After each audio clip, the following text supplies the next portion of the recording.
Dahil tapos na itong brand new modern house with swimming pool, pasukin na natin. Meron tong 4-car garage. May lot area na 280 square meters. At nasa loob nga ng safe, gated, and flood-free subdivision. Pagpasok mo, makikita mo yung open floor plan layout. Kaya ang aliwalas tingnan ng buong bahay. Yung kitchen niya, black naman yung color scheme para modern daw. Ang floor area nito nasa mga 400 square meters. At eto na nga ang iyong swimming pool sa likod ng bahay.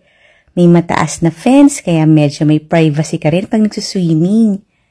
Dito sa ground floor meron ka ring bedroom. Pwede mo siyang gawing office or pwedeng TV room. Tapos may malapit siyang powder room under the stairs. May storage din doon. Ayan siya.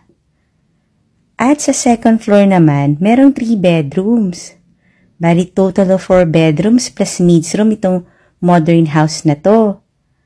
At eto na nga ang iyong first bedroom dito sa second floor na mataas ang ceiling at may own bathroom siya. Eto naman ang iyong master bedroom. Talagang napaka-spacious. O diba, taas din ng ceiling. Meron pa siyang balcony. Kita mo dito yung swimming pool. By the way, morning sun din itong bahay na to kaya swerte daw sabi ng mga nagpupungsoy.